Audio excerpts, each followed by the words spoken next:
Welcome to the Reality Revolution. I'm your host, Brian Scott. And today we're going to return to Dr. Joseph Murphy. Dr. Joseph Murphy is still one of my very favorites.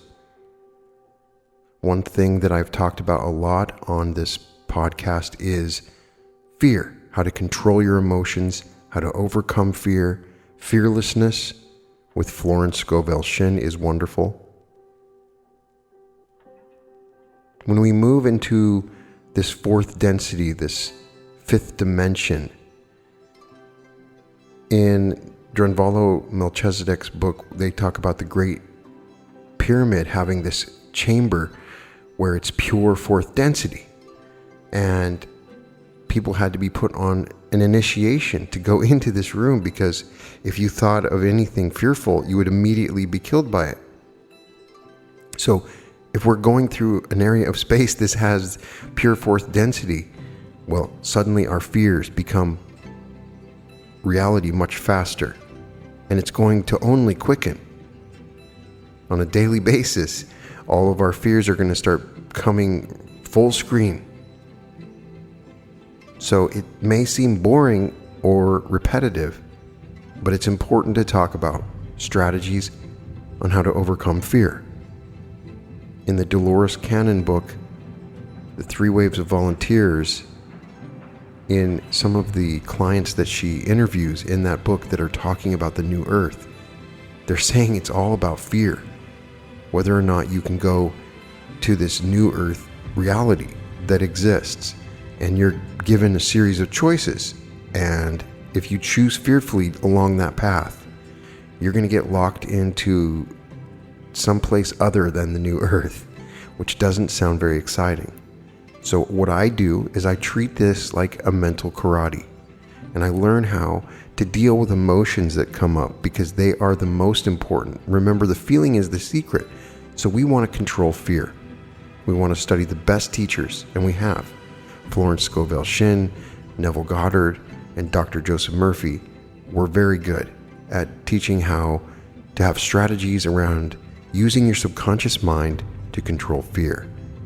And here in the discussion of the mighty law of courage, I found very interesting, and that is in his book, The Amazing Laws of Cosmic Mind Power, which is amazing. He taught about many things, and he was very good at writing these wonderful prayers. He begins by saying, fear is a powerful force, but you can learn to live so that fear will no longer dominate you. Your fear may reach back into the past, perhaps even into the inheritance of the collective mind. But you need not stay subject to it. While there are many primitive fears in the subconscious of all of us, you can eradicate all those fears by joining mentally and emotionally with the God presence within you. As you learn to love God and all things good, and as you trust Him implicitly, you will overcome your fears and become a free and fearless person. How prayer freed her from panic. A few years ago, a young woman named Marie P., whom I did not know, phoned me at the Algonquin Hotel in New York City. My father always talked about your ideas, she said. He died recently. I know he hid a large sum of money somewhere in the house. I'm really desperate. If I don't find the money, I might end up losing the house. Have you tried to ask your subconscious mind? I asked. No, I've never done anything like that, she replied. I wouldn't know how to begin. Well, I will pray for the solution to your problem, I told her. Will you come to see me tomorrow? That same night, I had a dream in which a man didn't know said, get up and write this down. You are seeing my daughter Marie tomorrow. Still half asleep, I got up, went to the desk, and found a sheet of hotel stationery. The figure in my mind dictated to me as I wrote. I am sure that these instructions were not written by Joseph Murphy or even by my subconscious in the half-dream world where I then was. I'm firmly persuaded that the author was the father of the girl whom I was to see the following day. His personality, which had survived what we call death, gave me detailed instructions for locating a large sum of money that was hidden in his home. It also gave details of holdings in the Bahamas with explicit instructions to his daughter on whom to contact to take possession of them. The next day, Marie visited me at the Church of Religious Science headquarters in New York City.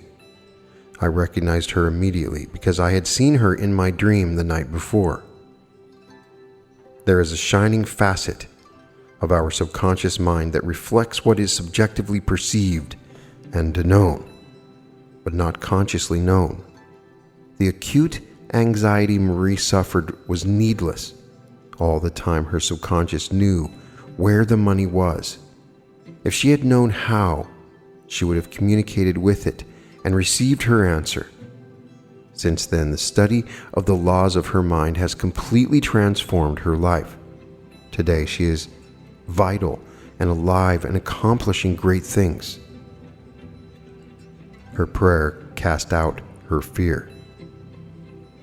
Amanda C. is a talented musician who relocated to New York City and opened a music studio. She advertised extensively. Weeks passed. Not one student appeared on the scene. She told me this after one of my lectures. "I'm so afraid," she confessed. "If I have to go back to Iowa as a total failure, I don't know what I'll do. I suppose I was a fool to try this. Of course I'm failing. Why should students come to me? They've never even heard of me." I pointed out to Amanda that her difficulties reflected her underlying attitude. She was convinced she would fail. She was positive that students would not come to her because she was unknown. Her basic trouble was her fear. "If you can reverse your mental attitude, wonders may follow," I told her. "Do you believe that students will benefit by what you can teach them?" "Oh, yes, I am sure of it," she proclaimed. "Then you must build on that knowledge." I suggested a technique for her to use.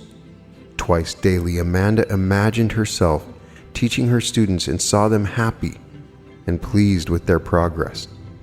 She was the star in the drama. Act as though I am, and I will be. She felt herself to be the successful teacher, acting the role in her imagination and focusing her attention on her ideal. Through her persistence, she became one with the idea in her mind until she succeeded in objectively manifesting what she subjectively imagined and felt. She attracted more students than she could handle and eventually had to take on an assistant. What she imagined her life to be, she felt it to be, and according to her new feeling or mental attitude was it done unto her. A garden gave him courage. While I was giving a series of lectures in Cape Town, South Africa, I made the acquaintance of Jonathan, a retired colonel in the British Army. He told me a little about his life as a prisoner of war during the Korean War. He spent 18 months in solitary confinement, but he did not have a bitter word to say about his Chinese captors. In his imagination, he walked around his garden in England and listened to the bells of his parish church welcoming him home. The colonel said, "The mental picture of this glorious place forever kept my mind alive. Not for one moment did it slip away." Instead of resenting and hating or indulging in mental recriminations, the colonel gave himself a constructive vision. He imagined himself home with his loved ones. He felt the thrill and the joy of it all. Visualizing the garden in full bloom, he saw the plants and bring forth magnificent flowers. It was vivid and real in his mind. He felt all this inwardly in his emotion. He said that other men might have gone insane or perhaps died of a broken heart, but he saved himself because he had a vision. It was a vision I never let slip away. The Colonel's great secret was a new mental attitude. In the midst of privation, misery, and squalor, he was loyal to his mental picture, and he never deviated from it by destructive inner talking or negative mental imagery. When he finally arrived home in England, he realized the significance of the profound truth that we go where our vision is. He cast out his unknown fears. Following a series of lectures I gave for the Science of Mind organization in San Francisco, a man named George visited me at my hotel. The first thing he said was, "I am haunted by unknown fears. I wake up at night sweating and shaking all over." He also suffered from hypertension and from frequent acute paroxysmal attacks of asthma. As we talked, I eventually learned that George hated his late father. The reason was that the father had disapproved of George's lifestyle, and as a result he had bequeathed his entire rather large estate to George's sister. This hatred created a deep sense of guilt in his subconscious mind. Because of this guilt, he had hidden deep fear of being punished. This complex expressed itself in his body as high blood pressure and asthmatic attacks. Fear causes pain. Love and goodwill bring peace and health. The fear and guilt that George experienced manifested as disease. As we talked, George came to see this trouble was caused by his own sense of guilt, self-condemnation, and hatred. His father had long since passed to a higher dimension of life, but his memory was causing George to poison himself through hatred. I was able to help George find the means to forgive his father, and as a result, forgive himself. He affirmed as follows, "I completely forgive my father. He did what he believed right according to his light. I release him. I wish him peace, harmony, and joy. I am at peace with his memory and with myself." Once George came to terms with his feelings, his asthma abated and his blood pressure dropped to normal. The fear of punishment that had been lurking in his subconscious mind has now disappeared. She ceased blocking the answer. Joanna W. wrote to me in deep distress, "I don't know what to do or where to turn. I am overwhelmed with fear of doing the wrong thing. Should I take a new job I've been offered or stay where I am? Should I keep or sell my home? Should I marry the man I've been dating? Where can I turn for answers? How can I decide what to do?" I wrote back that it was her fear of doing the wrong thing that was blocking the answers Joanna so longed for. Furthermore, her fear was really based on a failure to understand the workings of her subconscious mind. I explained that whenever her subconscious accepts an idea, immediately it begins to execute it. It uses all its mighty resources to that end. It mobilizes all the unlimited mental and spiritual powers in our depths. This law is true for good ideas, but also for bad ideas. Whenever you make such statements as, "I will never get an answer," "I don't know what to do," "I'm all mixed up," I wrote, you block your access to the answers in your subconscious. If you express a clear confidence in the wisdom of the answer to come, then infinite intelligence within your subconscious will provide the answer. Joanna took my advice. She prayed frequently as follows, "Infinite intelligence is all wise." The wisdom of my subconscious mind reveals to me the right answers. I am divinely guided regarding my home and my selection of a husband, and I am confident infinite intelligence knows my hidden talents and guides me to my true place in life, where I am doing what I love to do, divinely happy and divinely prospered. Joanna was inspired to leave her job for a new position with a major new law firm. She later married her longtime beau, and they both now live in her home. There was a perfect solution to an ideal answer to all her requests. The wisdom of the subconscious is past finding out. Wise thoughts. If your thought is wise, the reaction or response will be wise. Your action is only the outer expression of your thought. Your constructive action or decision is but the manifestation of a wise or true thought entertained in your mind. After asking for guidance or an answer to a particular problem, do not neglect obvious or convenient stepping stones to your goal. You will avoid blocking your answer when you simply think about the solution. Knowing that your thought activates your subconscious, which knows all, sees all, and has what is needed to accomplish your goal. Choose confidence, triumph, and victory. The Bible says, "Choose you this day whom ye will serve." Joshua 24:15.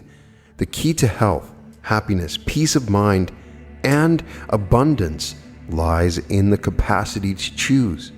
When you learn to think right, you will cease choosing pain, misery, poverty, and limitation. On the contrary, you will choose from the treasure house of the infinite within you. You will affirm incisively and decisively, "I choose happiness, peace, prosperity, wisdom, and security." The moment you come to that definite conclusion in your conscious mind, your subconscious mind, full of the power and wisdom of the infinite, will come to your aid.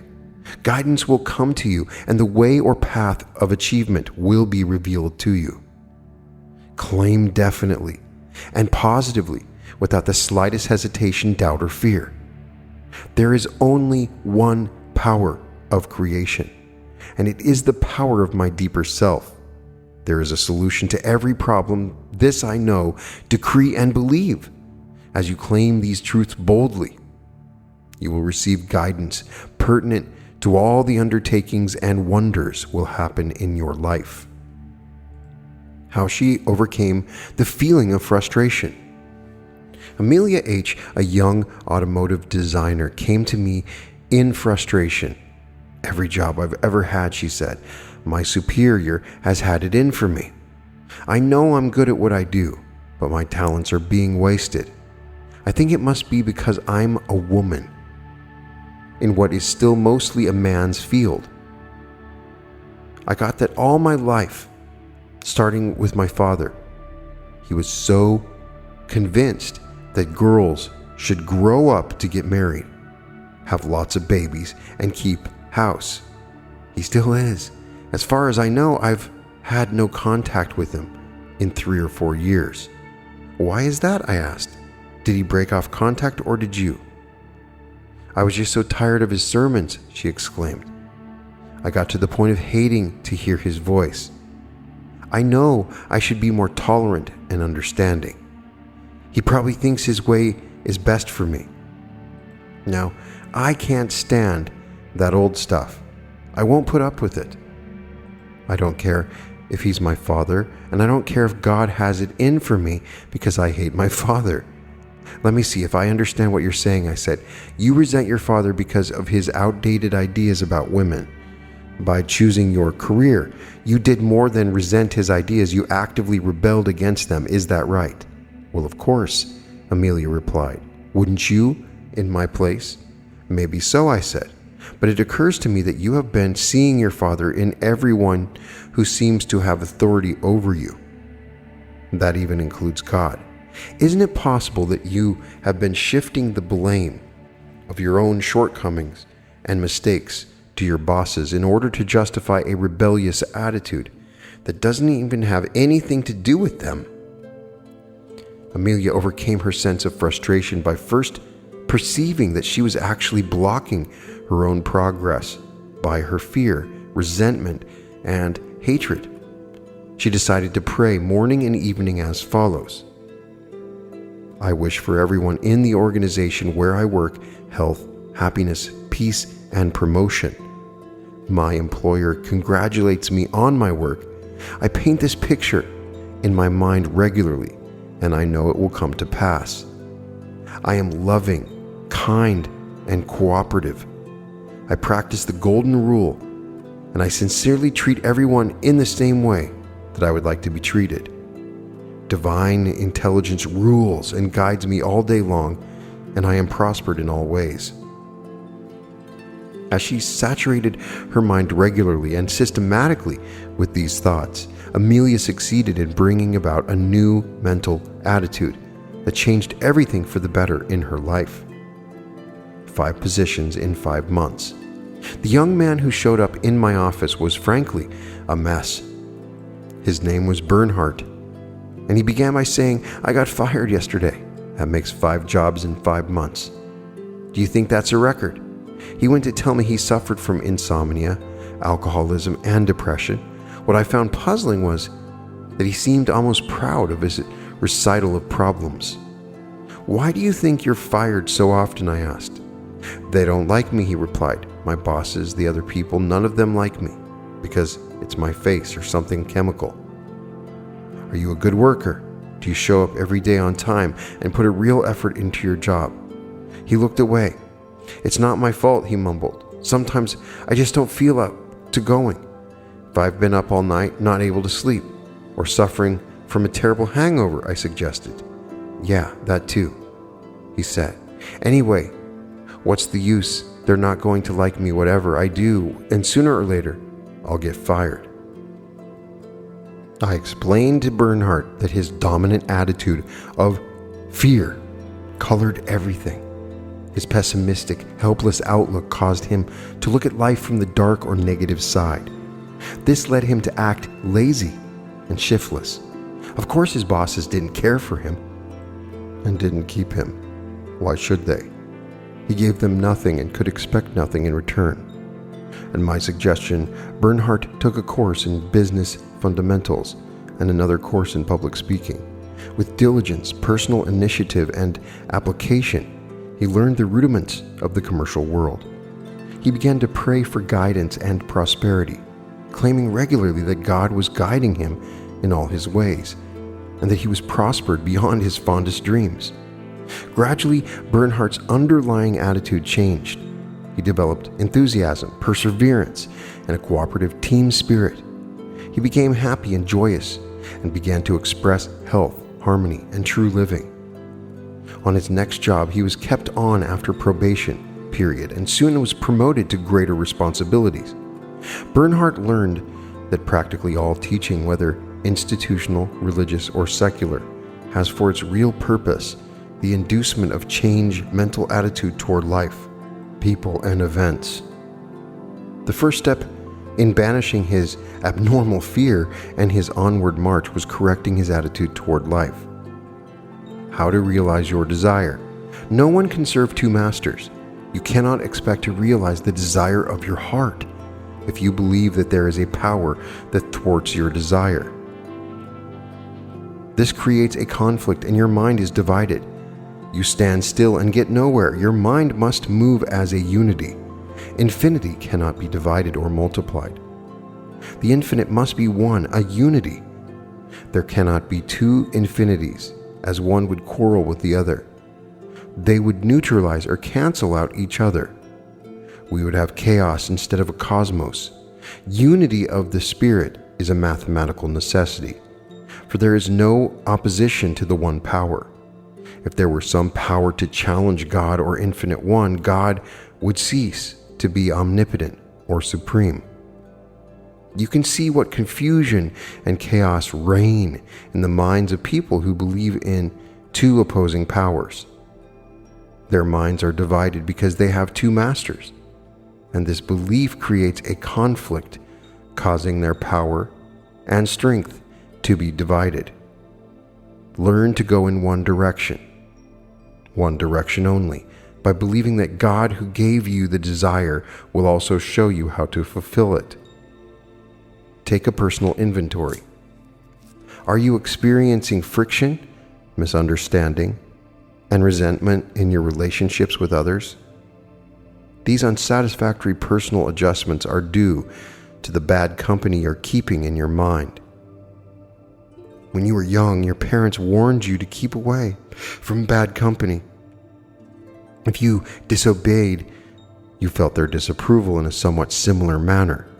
You must not walk down the dark alleys of your mind and keep the company of resentment, fear, worry, ill will, and hostility. These are the thieves of your mind. They rob you of poise, balance, harmony, and health. You must positively and definitely refuse to walk and talk with negative feelings in the galleries of your mind. On the contrary, you must make it a practice to walk the sunlit streets of your mind, associating with lovely spiritual companions called confidence, peace, faith, love, joy, goodwill, health, happiness, guidance, inspiration, and abundance. You can choose your companions in the objective world, and I feel sure that when you do, you will select them according to the criteria of honesty and integrity. You select your clothes, work, friends, teachers, books, home, and food. You are a choosing, volitional being. When you choose something, you enact a preference for one thing over another, even if it's only a hat or a pair of shoes.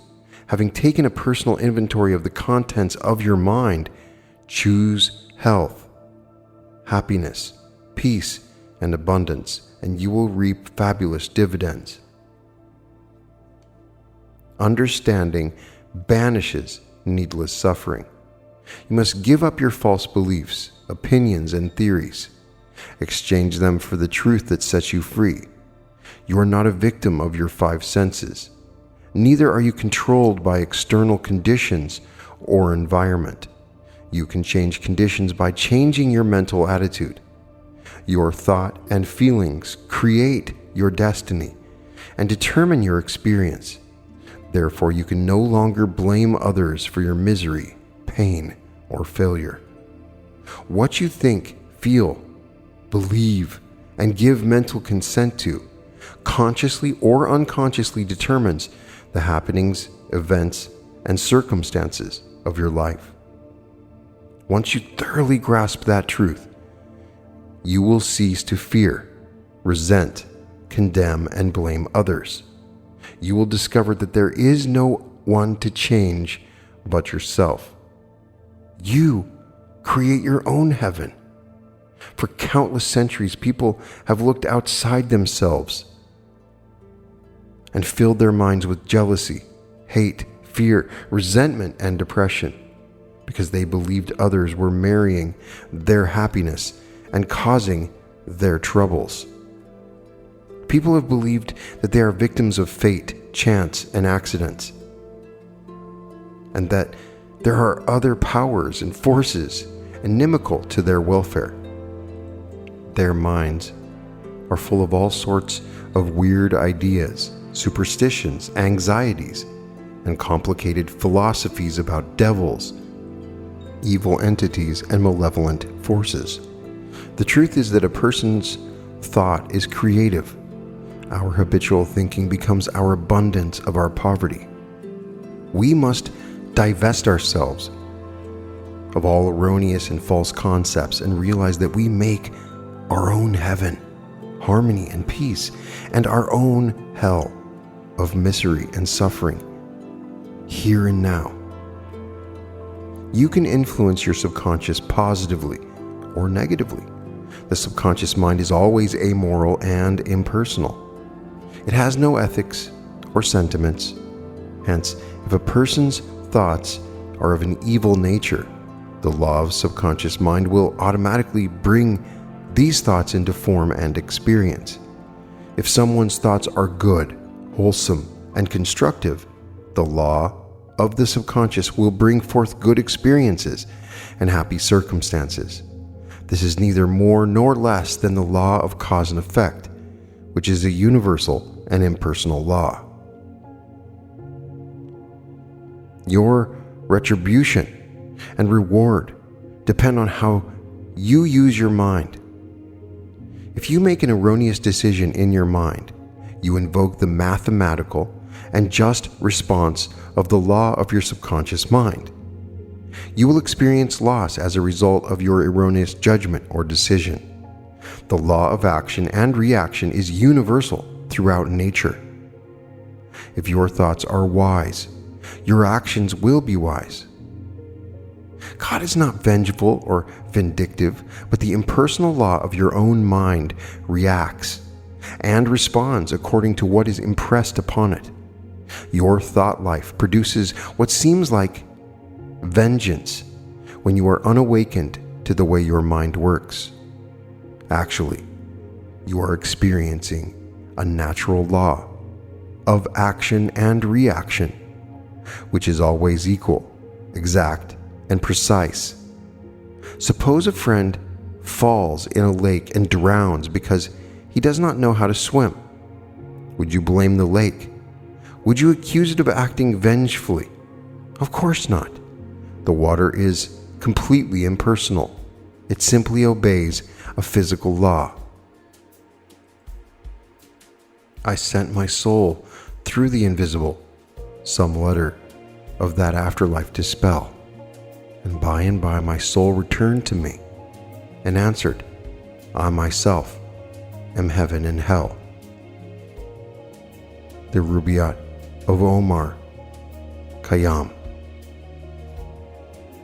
Important pointers. Eradicate fear by joining mentally and emotionally with the God presence within you. If you can't find something, ask your subconscious and it will reveal the answer to you. Many times, hatred is the cause of fear, of being punished. Forgive the other and go free. Fear of failure will attract failure. Expect success and good fortune will smile on you. If confined or restricted, get a mental vision and mentally adhere to it. Be loyal to it and you will go where your vision is. Fear is behind many physical ailments. Fill your mind with love and goodwill and you will be free. Never say, I am full of fear, or I am all mixed up. Your subconscious takes these statements literally and you remain confused. If your thoughts are wise, your actions will be wise. The key to health, happiness, and peace of mind lies in the capacity to choose the abundant life. If you don't have to be frustrated, realize that God who gave you the desire will bring it to pass in divine order. There is no power to oppose omnipotence. The secret place, prayer. I suggest you quiet the wheels of your mind frequently and dwell on these great eternal truths that live in the heart of all men. He shall dwelleth in the secret place of the Most High, shall abide under the shadow of the Almighty. As you affirm the following prayer, regularly, systematically, and joyously, you will feel rejuvenated, revitalized, energized, spiritually, mentally, and physically. I dwell in the secret place of the Most High. This is my own mind. All the thoughts entertained by me conform to harmony, peace, and goodwill. My mind is the dwelling place of happiness, joy, and a deep sense of security.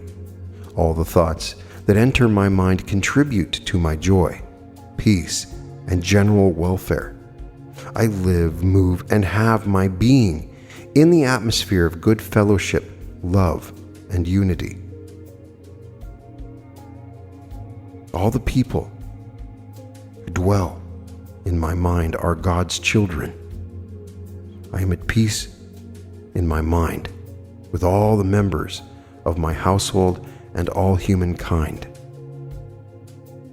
The same good I wish for myself, I wish for all people.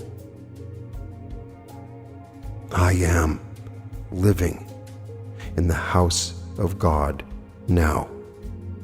I claim peace and happiness, for I know I dwell in the house of the Lord forever.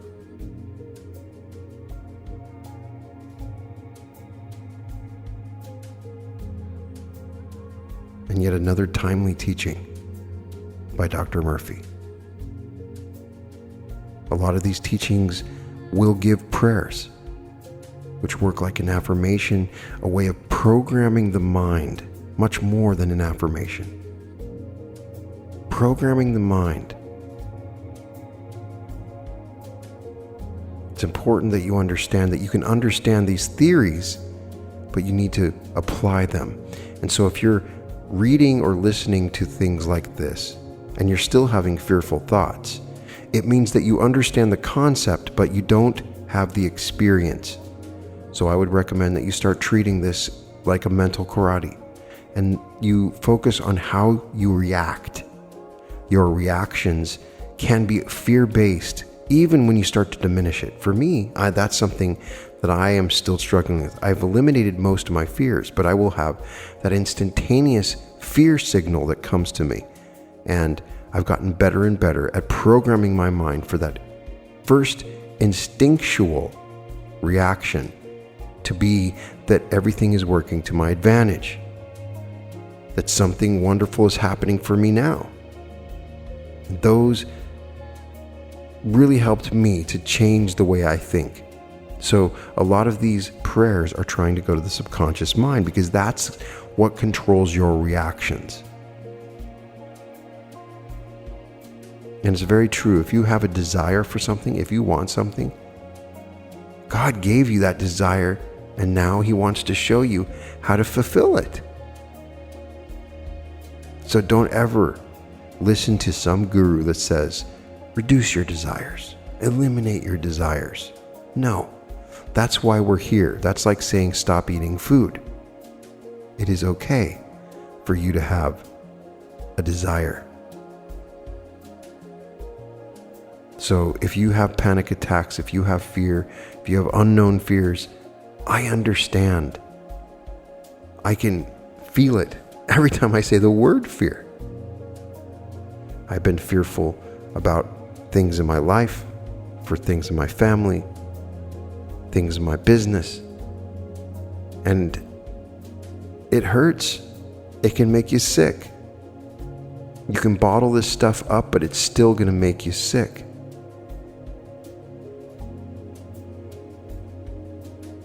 So you must really come to grips with your fear. This is not very complicated. You just have a simple choice. And now is the time to take it. Watch what you see on the news if you want to. Read the newspaper. As these election campaigns ramp up, it's all about fear and love. Nothing else matters but love. Choose love. If you don't know what choice to make in your reaction, choose love. Choose love in the way that you respond, and choose love in the way that you act. And when you do this, when you bring this love through prayer and action, everything becomes so easy. It's really amazing. You can find this love by changing your focus from yourself to others.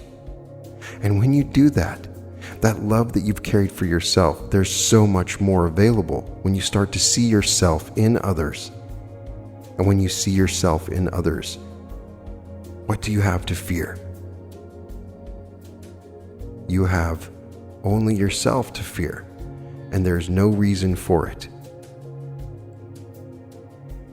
Truly, I tell you, there is nothing to fear but fear itself. All episodes of The Reality Revolution can be found at therealityrevolution.com. And welcome to the Reality Revolution.